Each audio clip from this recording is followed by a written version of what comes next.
So look, the Colonel General has come to visit the Lieutenant General, and the Colonel General has the most unique salute. Dear Fande. Alright, breaking news hakubigenda maaso haku Fred Lumbuye hambikulitide mu maaso latest updates okuva wali Turkey hatofayo maaso onjirina His Excellency Yoweri Kaguta Museveni embeera yiyongedera okukaluba wali mu State House munne hamfamfewe amanyikidwa nga Andrew Mwenda. Oh my god, kyamukoze aha ozana kubiranga obirabirako amuyise Senail manchi kitegeeza bwetula wansukalide mbikuletede mu maaso ate ye Right Honorable Speaker Anita Among omukulu munyagwa alina byamugambye video eno kugambye osana kujera byako kubanga it is kiboko hafaya nga President Museveni yabagamba kisanja hakuna kwebaka mugenda kwiranga mu binyonyo kamwe no video nyongera kujukiza jimpereka like abo bomaze subscribinga abwegate ku mukutu gwa fegono katandiklewo ni chatule solo nako lwaliro omukula manyikidwa nga Fred Lumbuye kigambe kubiranga ebyadala wali etake wali information jitwafunyo lunako bejjo nga bagamba ati no musajja ayinzo kubiranga yawambidwe nenga mazima gali nti Fred Lumbuye ali covered era abana Uganda abali etake wamu ne samu agents oba agencies ezamanyi wali etake zamutadeko obukumi nenga Fred Lumbuye gambye ntino osobola ng'olina obusobozi obumujja etaki banange he is eagerly waiting for you with two arms. Kitegeeza ali appreciative omuntu yenna eri omuntu yenna asobola okubiranga amutuusako obuyambi obwo awo nyini Fred Lumbuye nyongera bagamba he is safe. Ebyo nga tubitadde ku mabbali omukulu amanyikidwa nga President Yoweri Kaguta Museveni. Oh my god, olunaku olw'ejjo budde bwadde bwa lweggulo bwe buti omukulu amanyikidwa nga Andrew Mwenda oluvannyuma okubiranga amukolera video elina munkanga era ndowooza basinga mwagirabe kwino kyano nagibakoledde waneeno yavuddeyo namuyita Senail yamuyise ekisajja ekikulu ekitandise okubeera nga kiditoliating nga kitegeeza cells za President Yoweri Kaguta Museveni zimu mu bwongo tebukya functioninga bulungi ki abadde ategeeza era President Museveni yavuddeyo namutabukira yamusindikidde baluwa ebadde mpanvu nnyo. Imagine baluwa ya pages nga 6. Oh my god, he was really angry era oba wetegereza mu comment section abasinga bagambe kino nedda President Museveni kyamuletedde okuwandikira omukulu Andrew Mwenda ebbaluwa eyo mujukire bulungi kino banfanfe mikwano nnyo nga bw'okiwulira just atandise okubeera nga afuna entondo ez'omu bukadde. Njagala kumyebezo mu comment section mulowooza His Excellency Yoweri Kaguta Museveni okuvaayo n'awandiika ebbaluwa yakoze bubi oba yandisirise namukubira essimu namugamba ati Andrew Mwenda lwaki oyogedde ebyo bintu kwanga alina ability eyo kitegeeza maybe waliwo agambe kale diversion mbirenga mubulira mu comment section sokolabe ku biki Andrew Mwenda byayogedde byamujjeeko. When we're discussing Anita Among, I told you I think when it comes to politics I will give her a AAA rating. Remember? I remember. Because she has a very good intuition about the nature of the Ugandan psychology. More than anybody. She understands I should tell you people. another thing. If you read that article I wrote, the Museveni Anita Among bromance, I said in it that with 20% of the budget, she was able to achieve about 400% of the results Museveni did. Museveni used to spend, before Anita Among became speaker, Museveni would invite the NRM caucus, argue with them, serve them tea, pay their loans, pay their transport, clear their cars, send their children abroad for treatment, and pay the... Museveni was spending a lot of money trying to control parliament. And not a single speaker before Anita Among lifted this burden from Museveni. Don't forget that Museveni is growing old.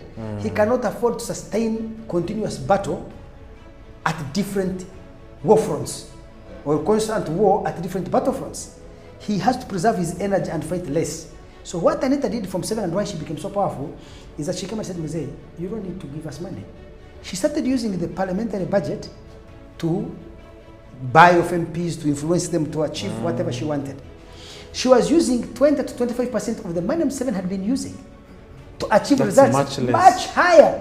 She was giving Museveni much more with less resources. And again, I tell them another thing. People mistake say that the biggest power of Anita Among was money. No. I also believe it wasn't money. It wasn't money. Anita Among is one of the most skilled human beings in interpersonal relationships.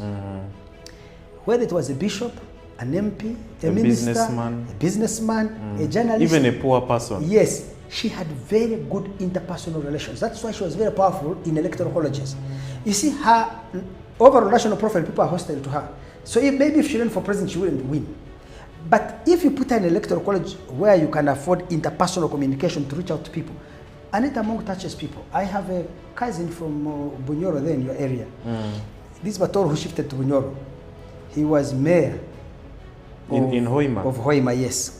That boy, Kaboy Adieri. Oh, Kaboy. Yes, Kaboy. So Kaboy was telling me, after he lost, among the people who called him, was Anita Among called him, said he lost enough to be elected as mayor, but she called him to empathize and sympathize with him. Alright, binga tubitedde ku mabbali ndowooza muwulidde bulungi mulowooza ddala omukulu Andrew Mwenda byayogedde bibadde bisobola okuleetera President Yoweri Kaguta Museveni okunyiga oba just this is another form of diversion. Mujjukire bulungi kino His Excellency Robert Kyagulanyi yavaayo wali ku X handle ye n'akakasa Bannayuganda n'abagamba nti bano abasajja bagezaako okubeera nga bateekawo stance bajje Abannayuganda ku mulamwa basobole okubeera nga bayisaawo ebyabo. Obadde okimanyi nti amayumba bakyagamenya ekyo kimanyi oba leero kimanyi. Njagala okujjukiza subscribinga wano ku Wonderboy UG wokka wosanga latest updates wosanga information ali filtered ali uncensored osegere ekintu kimegenso kino ebiyitawo ebibera filtrated oba ebibera macerated bibera quality and correct information. Kati bwatana subscribinga simanyi kikyo linda ngenda kuba nkuplaying ino video y'omukulu amanyikiddwa nga Honorable Munyagwa yavuddeyo natabukira His Excellency Yoweri Kaguta Museveni namugamba nti ebyadala kyewakoze Right Honorable Speaker Anita Among kibinyo ebyadala yakkiriza nagamba nti Right Honorable Speaker Anita Among amanyi gabadde ayina abadde asobola okuinfluencinga ku banange obanjokedde biki abadde asobola okukinfluencinga kimanyi badde tokimanyi naye ngono omukyala abadde afuuse ow'amaanyi nga bwekiwulira abadde ne parliament yonna mu ngalo ze webati era njagala osooka oliriza video y'omukulu amanyikiddwa nga Munyagwa otubulire ebizibu mu comment section olowooza reasons zatuwadde ziri valid oba just naye ayagadde okuteeka omumwa mu trending oba mu current trending political news egenda maaso ku Right Honorable Speaker Anita Among. Poza chali Right Honorable Speaker wabela ex Speaker wa 11th Parliament.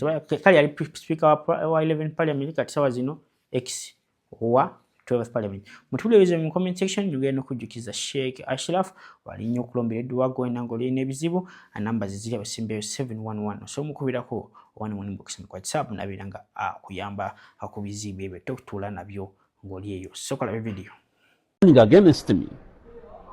So Andrew achije that you can forge loyalty. Loyalty can be forged, can be fake, yet you are in conspiracy to bring me down.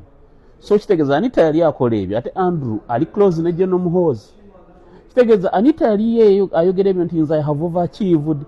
General Muhoozi wanaja nja kumwagira ko president ngo already bamuyinako a conclusion nga bamukolako dda I don't know nga bamukolako dda bamuyisako dda verdict. So ate ensobi gye yakola Anita endala bwe yadonatinga miliyoni 10 mu misinde teyajjayo. Still access agent nategeeza mukama we nti omulaba akuzaalawo nti bwakukasukidde busente oli mbasiikiini ye mugagga tafuuyibwa mpewo ya kumaca tayebwa n'agenda naye taba mu misinde. Without any doubt Anita yali amaze okugwa mu ke tuyita the Thucydides trap. Mu katego ka Thucydides yali amaze okukagwamu nti amasasi agasanyawo ab'NRM abatayagaliza PRU kutwala buyinza galina omukwata oba ayagala oba tayagala. Njagala okutegeeza episode yaffe esooka eri ku kye tuyita the Thucydides trap. Waliwo omutego ogw'okulwanagana okulinakyo wakati wa PRU ne NRM nga buli munene wa NRM akimanye nti anawakanya agezaako okuwakanya bya PRU byekola. Mu myaka 5 oba 3 ojja kuyisibwa bubi. You will be embarrassed. Wakanya PRU ng'okimanyi tolina nziro. Toliko nziro. Ne bagenda kulumba bakuhumiliating. You either resign from NRM government, from the NRM government, or please support the PRU. Abasajja PRU bakambwe mwabali mu NRM nga tembawagira. By the red okulwana namwe. Fighting is inevitable. they must fight you. Ate mwena balina kuba access agents, ate mwena bamanyi enziro zammwe kubanga mwena muli babbi. Majority of you, not all of you, but majority of you in NRM, you are thieves, certified thieves. Mubbira ku large scale. I told you earlier on that corruption in Uganda is on an industrial scale. Thuggery that is thinking to the high heavens. So muli babbi mukimanyi, and these access agents bade bafeeding in mu intelligence ya PRU mwene bayinako manyi. So General Mozi musaba bwaba avuddeyo kulwanyisa corruption, ave ku information y'abasajja be gye bamuwa, ave ku information jajjamba access agents. Ba access agents be yateeka ku bantu already bayina vested interest, baagala Muhoozi atwala obuyinza. Bo fight wakati wa PRU ne NRM bajagala mangu. Actually bajagala na ggulo tobewo okulwanagana. So General Muhoozi njagala bwabasize okulwanyisa corruption, for personally commend him kwecha obubbi tulwanyisa. Kubanga nze Muhoozi wadde sibwa PRU niye bwalwana abalungi abatuwuliriza era abatulaba olunaku olwaleero tukyaddeko ewa Sheikh Ashraf Dembe. Sebo sanyusa okubalaba. Amannya agange ye Sheikh Ashraf Dembe akola ku bizibu by'enjawulo. Omuntu singa aba alina ebirwadde musomereddwa, tunywa amazzi ga lukuya nga bw'obadde ogalaba, tugenda abantu ku kyoto ne twokya emizimu emibi egibabaamu n'okulombeddwa. Abantu singa abeera ng'ali wano atuuse sobola okumulombereddwa, ne waba atatuuse nga mpadde amannya ge nga ali wala. Neetaase enamba yange yeeno eri 0707763711. Nammwe bannyinaffe abali ebweru oyagala okuba nti oyagala okulombera ku ddwa ng'olina ebizibu, viza zibuze, amaka gakolongotana, sente zikola zimpita mu ngalo, ojja kumpeereza ekifaananyi kyo n'amannya go, ebyo byokka bijja kummala, nja kukulombera edduwa, ojja kutereera. Olunaku olusembayo mu mwezi mba n'edduwa ey'awamu ffenna n'abalwadde bange abakadde n'abapya. Salaamu alaikum warahmatullahi wabarakatuh. Oba ogudde mu katego ak'etteeka eryo. Right Honorable Anita Among yagwa mu kye bayita the Thucydides trap, ng'ategedde oba nga tategedde. General Muhoozi Kainerugaba ayagala obwa president wa Uganda n'ekisinde kye kya PRU, naye basajja be babwagala okumusinga. Olwaleero bw'otunuulira muganda wange Kabanda akusala ekisona alayira General Muhoozi. Muganda wange Gashumba ayagala General Muhoozi abeere president okusinga ne General Muhoozi bw'ayagala abeere president. Muganda wange Honorable Balamu akuba omutayimbwa n'alayira General Muhoozi. Muganda wange Honorable Mawanda mukambwe nnyo, ye n'ebyenaremu yabivaamu ali ku kintu kimu kya General Muhoozi. Muganda wange Haruna Kasolo ayinza n'okusomera edduwa embi ofa ove ku nsi kasita akulanga weekika mu kkubo lya General Muhoozi. Abakulu abo muganda wange Toyota chairman akufumita ekisona alayira mutabani we General Muhoozi. Muganda wange Nzeire akutomera n'emmotoka kasita ategera toyagala General Muhoozi. Abakulu abo baagala obwa president okusinga General Muhoozi.